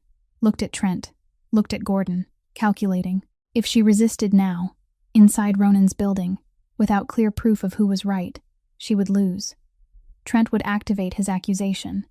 Ronan would receive false information, and the USB in her shoe would never reach the person who needed it. But if she went with them, she kept the USB. She bought time. And she knew something Gordon and Trent didn't. She was the ghost, and the ghost always disappeared when needed. Kira nodded. A small, precise nod. "Let's go." Trent opened the door. Gordon stood. The three of them stepped into the hallway. Trent in front, Kira in the middle, Gordon behind. They moved to the rear elevator, the one employees rarely used. Down to the basement, out through the side exit. A black car was already waiting outside. Kira stepped into the car, calm, controlled. Her hands hung at her sides, but her right toes curled slightly inside her shoe, feeling the small USB pressed against the sole of her foot. Still there, still safe. The car door closed, the vehicle moved, and Kira began to count, counting seconds, counting turns, counting distance, because she knew that at some point she would need to know exactly where she was. And when that moment came, she would be ready. The car drove west. Kira knew because she could see the sun sinking ahead through the windshield. Trent sat in the driver's seat, eyes fixed on the road, glancing at the rearview mirror now and then. Gordon sat beside Kira in the back seat, about half a meter away. He hadn't said anything since getting into the car. He only sat there with his arms folded across his chest, staring straight ahead, but Kira noticed the tightness in his jaw. He wasn't comfortable. Good. Kira sat still, her back against the seat, both hands resting on her thighs, her face without expression. On the outside, she looked like someone who had accepted things. Inside, she was working. The clock on the dashboard showed 4:23 in the afternoon. Kira remembered it. The car turned right onto the highway. She read the sign. Interstate 90, westbound. Speed around 70 miles an hour. She began to count. With each minute that passed, she estimated a little over a mile more. If she needed to return, she would know how far she was from downtown Chicago. 10 minutes. 15 minutes. 20 minutes. The car left the highway and turned onto a side road. The area grew more sparsely populated. The houses were lower, the distance between them wider. Fewer streetlights. Kira looked out through the window, marking the location. A small church on the left, an abandoned bus stop on the right, a sign bearing the name of a small town she had never heard of. She didn't need to know the name. She needed to know the direction. 32 minutes after she got into the car, Trent turned on the signal. The car slowed. A gas station.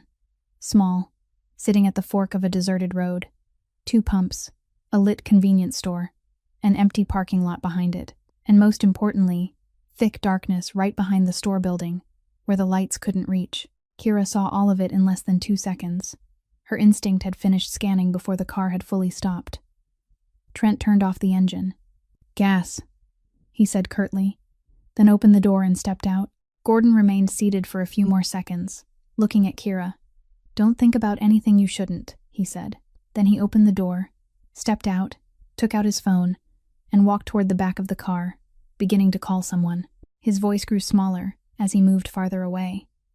Trent stood by the pump, holding the nozzle. The gas station attendant came out of the store and walked toward him. The two exchanged a few words.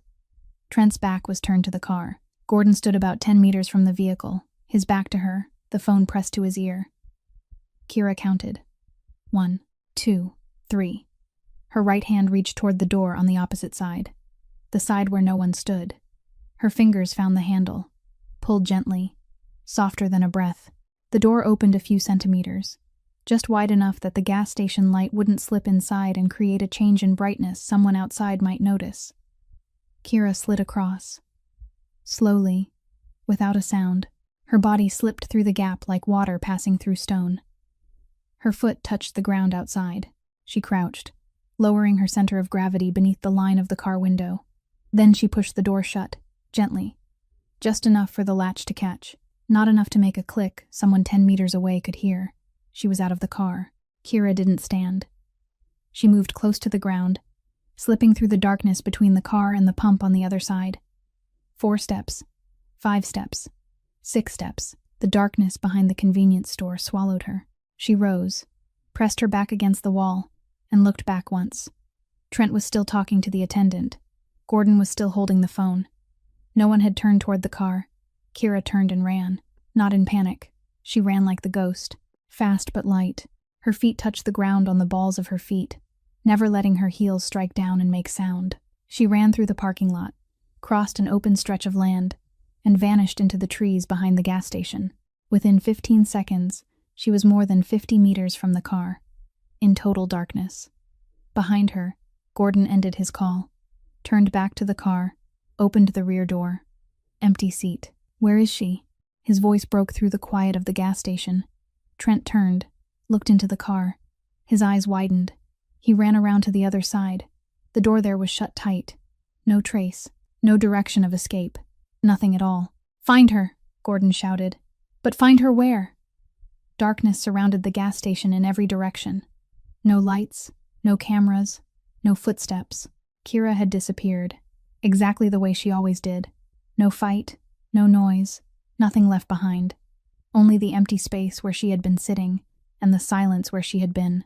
Ghost. Kira ran across the open land, heading east, back toward Chicago. She had counted enough. 32 minutes by car, average speed 70 miles an hour.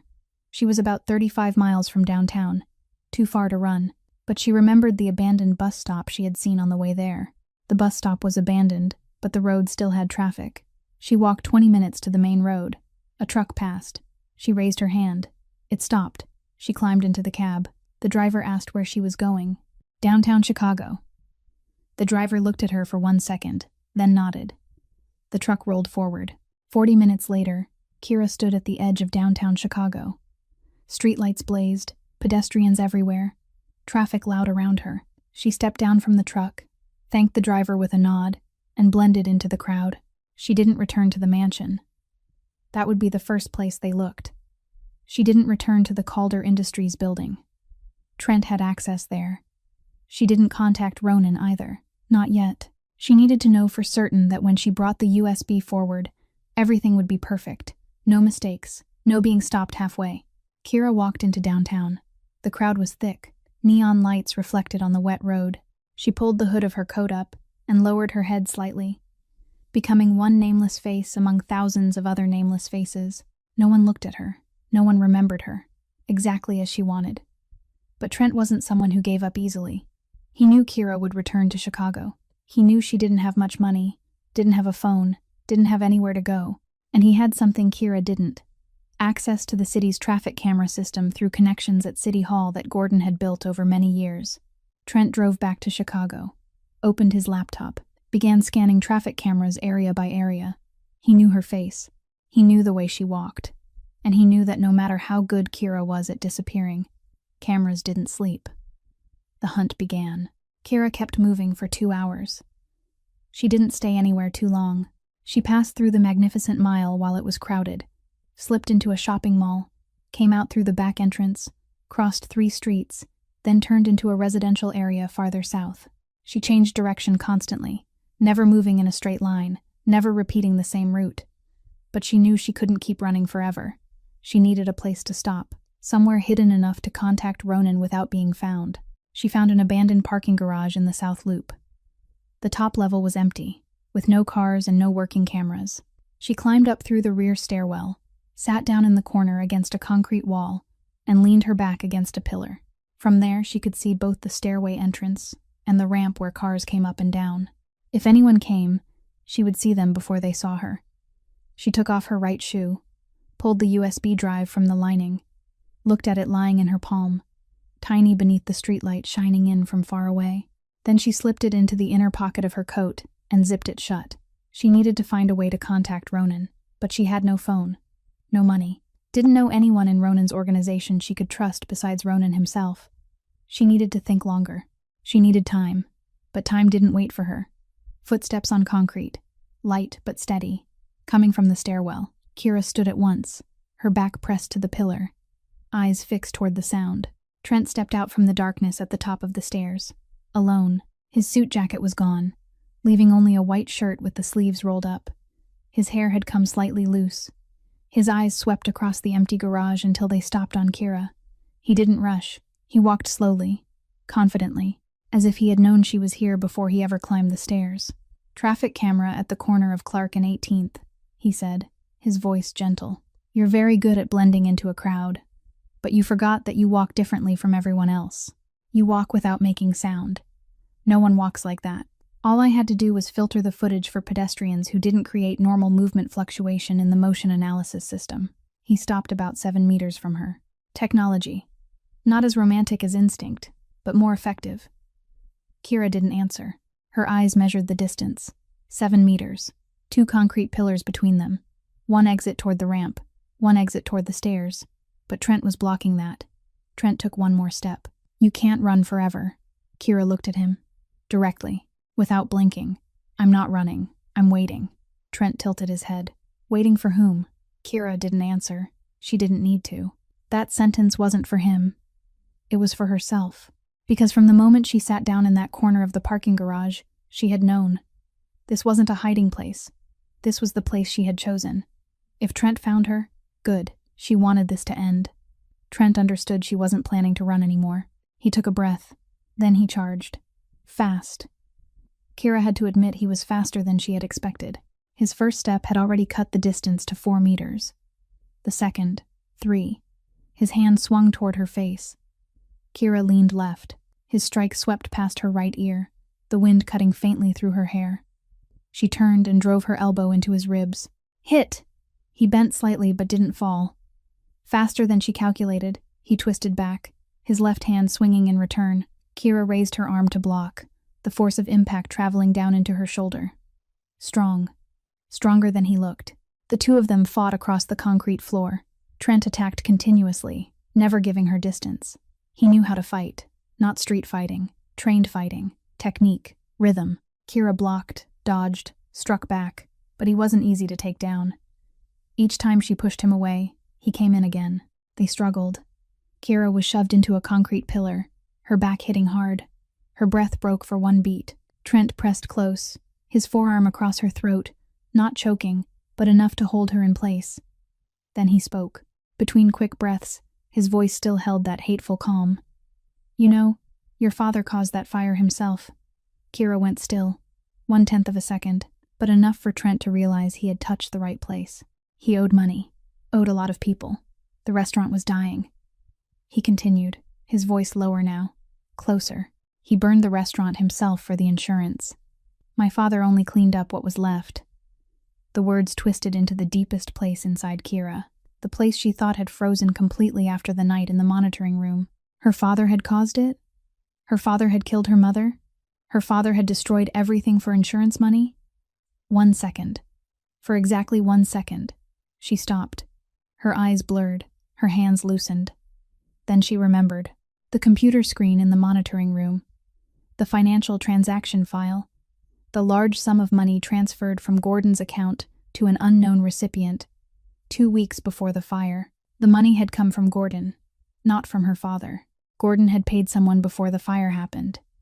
If her father had burned it himself, why would Gordon have paid money first? Trent was lying, using a psychological blow, trying to break her from the inside because he knew he couldn't break her from the outside. The proof was inside the USB. The USB was in her coat pocket. The truth was there, not in Trent's mouth. 1 second. Exactly 1 second. Then Kira's eyes cleared again. She lowered her head, then snapped it upward, her forehead striking Trent's nose. He staggered back, his hand falling from her throat. Kira didn't give him time to regain balance. She stepped in, her knee driving fast into his stomach. He folded.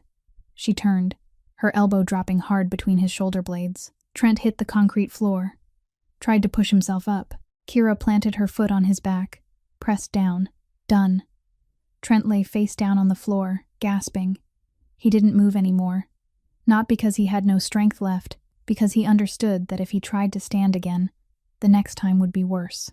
Kira stood over him, her breathing even again. Her right hand held her left shoulder, where she had struck the concrete pillar earlier, aching slightly. But she was still standing, still straight. She looked down at Trent. He turned his head, looking up at her with one eye, the other pressed against the floor. "My father didn't owe anyone," Kira said. Her voice was flat, cold, "and I have proof." Trent said nothing, but his eyes changed. For the first time since he had stepped into the parking garage, Kira saw something in his eyes he couldn't hide. Fear. Kira stepped off his back, retreated 2 steps, her eyes never leaving him. Then she turned and walked toward the vehicle ramp leading down. Her footsteps were light on the concrete, not hurried, not panicked. Behind her, Trent lay on the floor of the abandoned parking garage, and for the first time, he understood that the girl he had underestimated wasn't prey. She was the hunter, and he had just become the prey. At the same time, at the mansion, Ronan knew something was wrong. Not because anyone told him, because Kira didn't come home. She always came home on time. Every day. Never once late. But today, at 6 o'clock in the evening, her room was dark. At 7, still dark. At 8, Ronan went down to the 2nd floor and knocked on her door. No one answered. He opened it. The room was empty. The blanket and pillows on the bed were still neat, untouched. The blanket she spread on the floor to sleep on every night wasn't there either. But what made Ronan stop was the pillow. He lifted it. The worn leather notebook was still there. Kira never left the house without that notebook. Never. Ronan lowered the pillow. His eyes darkened.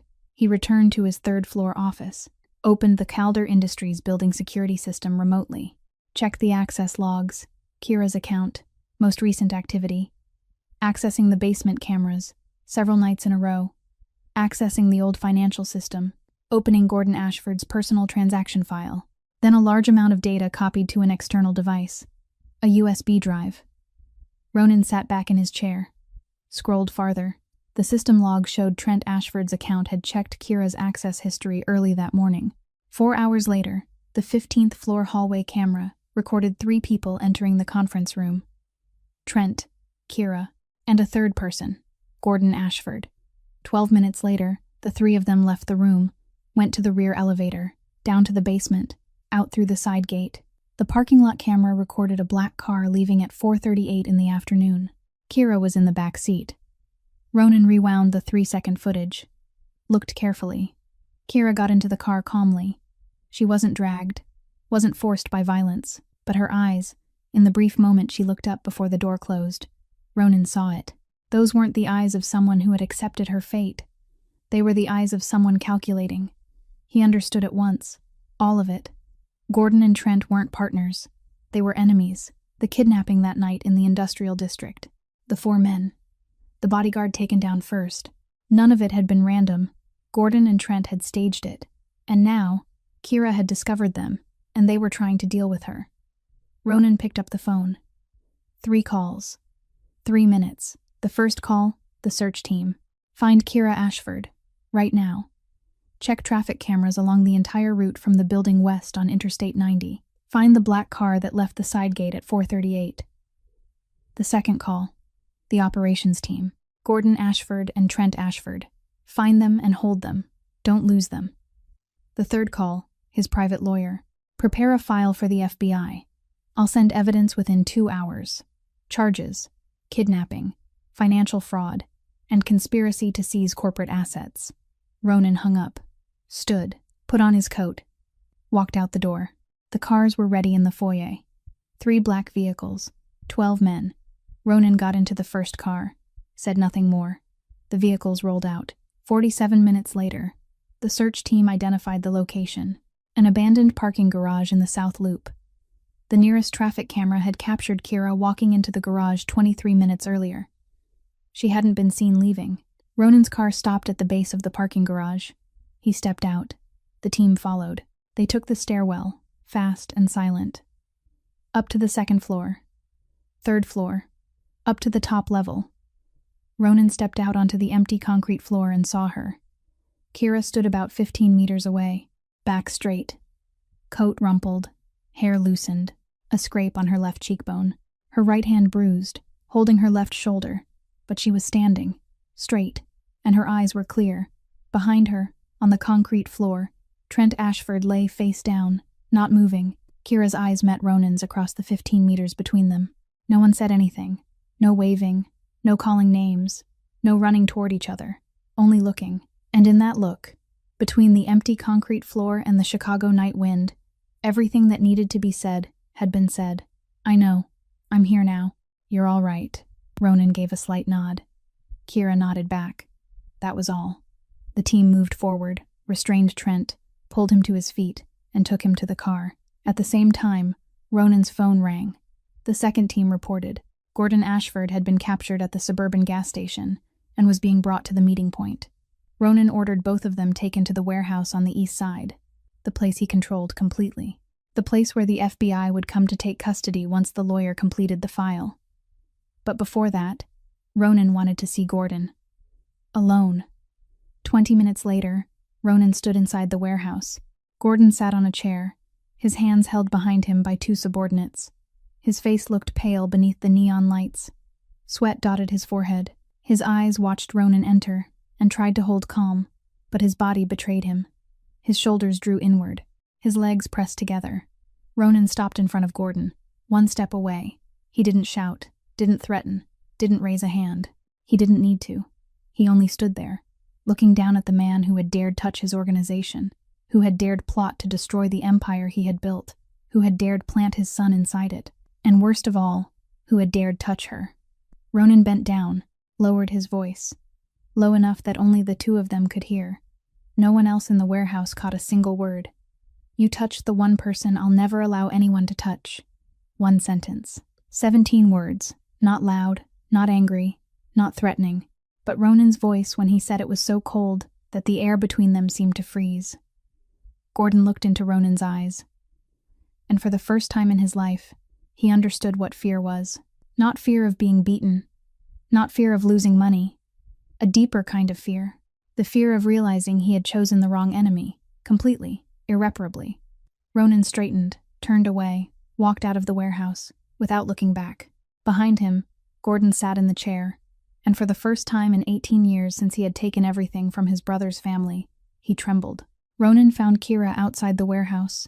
She was standing beside the car, her back leaning against the black body of it, her eyes lifted to the night sky. The scrape on her face had stopped bleeding, but it was still red. Her left shoulder sagged slightly lower than her right. Her right hand was bruised from knuckle to wrist, but her eyes were clear. Her eyes were always clear. Ronan stopped 2 steps away from her. He didn't ask if she was in pain, didn't ask what had happened. He had read enough in the system logs, in the camera footage, in the way Trent had been lying on the parking garage floor. He knew enough. What he didn't know, Kira would tell him when she was ready. There was no need to force it. I need to give you something, Kira said. She reached into the inside pocket of her coat, took out the USB drive, and placed it in Ronan's palm. Everything is in here. Basement cameras, financial transaction files, proof linking Gordon to your kidnapping. She paused. And proof of my parents' deaths. Ronan looked at the USB drive in his hand, then looked up at her. Your parents? Gordon is my uncle, Kira said. Her voice was flat, not trembling, not painful, only the truth. He arranged the fire at my parents' restaurant, took everything, then threw me away. Silence. Ronan said nothing. He looked at her. Looked for a long time. And in that look, something shifted. Not pity. Kira didn't need pity. And Ronan wasn't a man who gave it. It was understanding. He understood why she didn't trust anyone. Understood why she slept on the floor. Understood why she held that notebook as if it were her life. Understood why she had saved him that night in the industrial district. Because she knew what it felt like when no one came to save you. Ronan closed his hand around the USB drive. Then he said, Gordon is in there. The FBI will arrive within an hour. He paused. But before that, he's yours. Whatever you want, I'll do it. The sentence settled between them, heavy. Ronan spoke in an even voice, but Kira could hear what lay beneath it. He wasn't only giving her the right to decide Gordon's fate, he was telling her that he trusted her. Completely.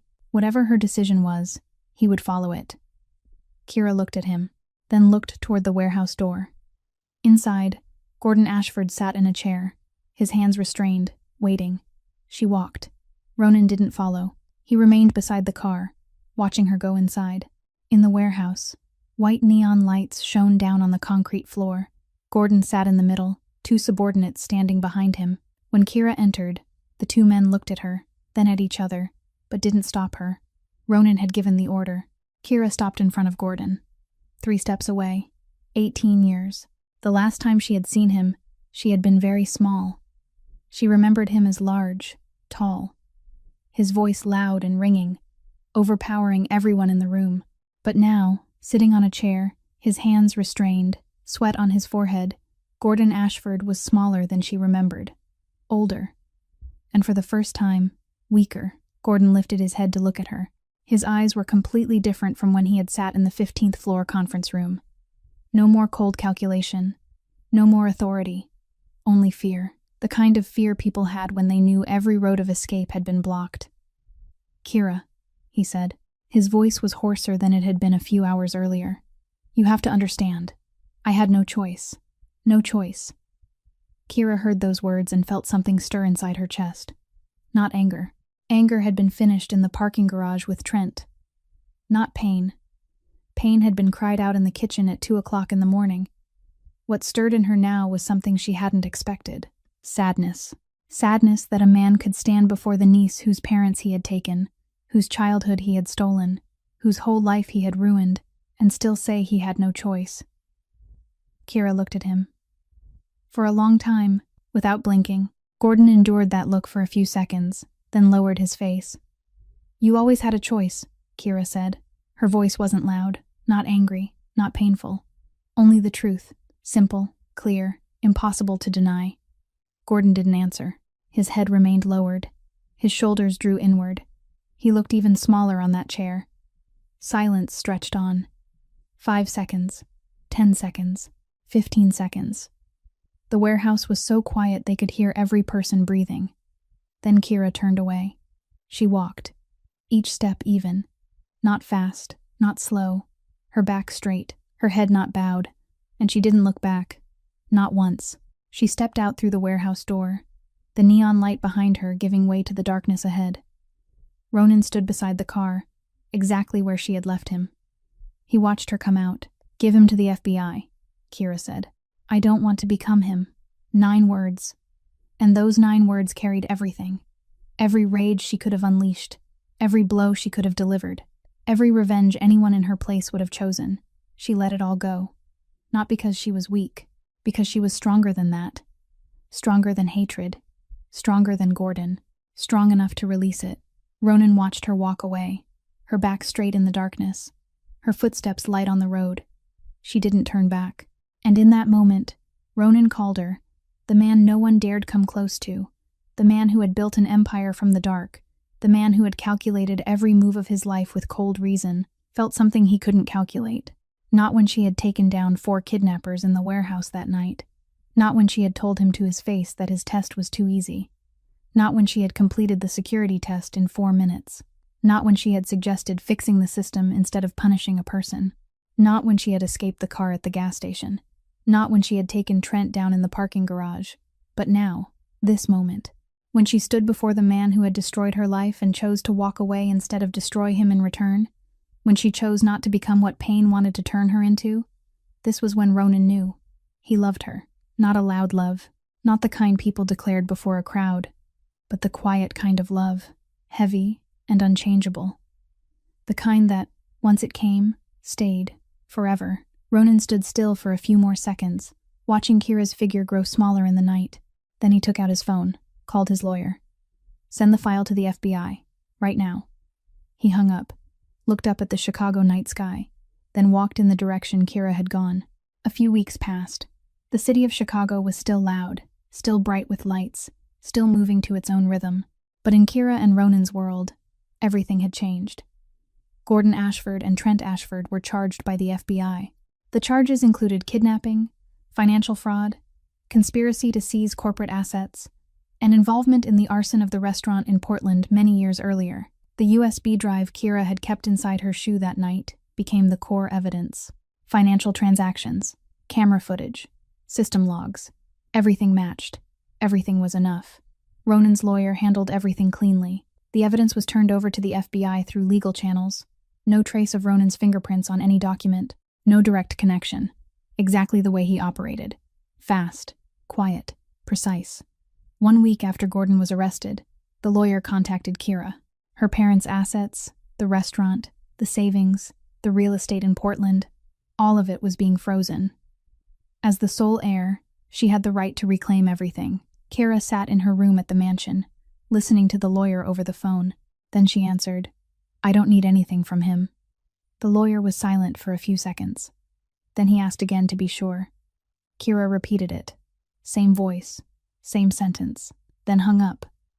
Ronan knew about it, but said nothing. He didn't argue, didn't advise her, didn't tell her to think it over. He understood Kira. She didn't want to touch anything Gordon had touched. She didn't want to build a new life on a foundation he had left behind. To her, walking away was cleaner. But Ronan had his own way. Quietly, without telling Kira, he called the lawyer. Gordon's frozen assets would be put up for legal auction. Ronan bought them all, not for himself. He used the money to establish a fund to support young people who needed to be loved, named after Kira's parents. He didn't tell her. Not yet. One evening, about 3 weeks after everything settled down, Ronan knocked on Kira's door. She opened it. He stood there, holding something small behind his back. "Come out to the balcony with me." Kira looked at him, then followed. She didn't ask why. The balcony on the 3rd floor looked out toward the south side of the city. Chicago stretched below them, millions of lights flickering in the night. The wind was light, not very cold. The sky was clear, one of those rare nights when a few stars could be seen through the city lights. Ronan stood beside Kira, silent for a few seconds. Then he turned to her. He didn't kneel, didn't take out a red velvet box. There was no diamond ring. From behind his back, he held out a notebook. Small, leather cover, warm brown, brand new. Kira looked at the notebook in his hand, then looked up into his eyes. He gave a slight nod. "Open it." She took the notebook. Her fingers touched the new leather cover. Soft, smooth, completely different from her mother's old notebook. The worn-covered one with softened corners that had followed her through the streets, through the tunnel, through fire. She turned to the first page and stopped, handwriting. But not her mother's, Ronan's. Firm letters, slightly leaning to the right, as if the person writing wasn't used to writing much by hand but had tried. For new recipes, for a new life. "Stay with me." Kira read those 3 sentences, then read them again, then turned to the next page, and she understood. Inside the notebook, starting from the 2nd page, were all the recipes from her mother's old notebook. Every dish, every line, every small note in the margins that her mother had added in pencil. Everything had been copied onto new paper, in new ink, clear and sharp. Her mother's original handwriting had faded with time, with sweat, with tears, with the flames from the night the tunnel burned. Ronan had hired someone to restore every page, read every blurred stroke, and copy down every word. The old notebook was still beneath her pillow, still intact. But now, her mother's words wouldn't be lost. They would never be lost again. Kira looked at the new notebook in her hands. Her fingers moved across the page, touching each word. Her eyes slowly reddened, but she didn't cry. She had cried enough. In the kitchen at 2 o'clock in the morning, in the tunnel beneath the overpass, on long nights in the streets when no one was there to see, she lifted her head and looked at Ronan. And for the first time in this entire story, since she had appeared in the underground fight basement on the south side, since she had walked out of the darkness alone, since she had lost everything and built herself back up from nothing, Kira smiled. Not a big smile, not ringing laughter, only the corner of her mouth curving upward. Light, brief, but real. More real than any smile anyone in this story had ever seen, because this was the first smile of a girl who had forgotten how to smile for many years. Ronan looked at that smile, and he knew that everything he had done, every call, every decision, every night he had stood outside the kitchen door watching her cry without stepping in, had all been worth it. "All right," Kira said. One word. Only one word. But it carried 18 years of loneliness. 18 years of holding herself up alone. 18 years of not allowing anyone to come in. And now, standing on the balcony in the Chicago night, she opened that door. For him. For a new life. For new recipes. 2 months later, Kira stood before a small building on the west side of Chicago. The sign in front bore her parents' names. Beneath it was the line, "A fund to support young people who needed to be loved." Opening day. The doors were wide open. Inside, laughter rang out. Young smiling faces ran back and forth. Afternoon sunlight poured through the glass doors, falling across the warm wooden floor. Kira stood at the entrance, the new notebook in her hand. She looked inside, then looked over at Ronan standing beside her. He said nothing, only stood there, beside her. As always, she didn't forget the past. She chose to carry it with her, but she no longer allowed it to define her. If this story touched you, please press the like button and share this video so more people can hear it. Don't forget to subscribe to our channel so you won't miss new stories every day. How did this story make you feel? We'd love to hear what's deep in your heart, so please leave a comment below. We wish all of you watching this video good health, a joyful life, and peace every single day. Goodbye, and we'll see you again in the next video. I got the power. I'll give one for free. Ooh, ooh, ooh.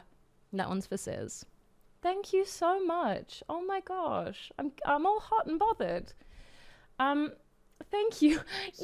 Yahoo! Oh, I'm fine. Thank you so much. No dance in chat. That one you get. Stop. I can't breathe. Hi Marcus.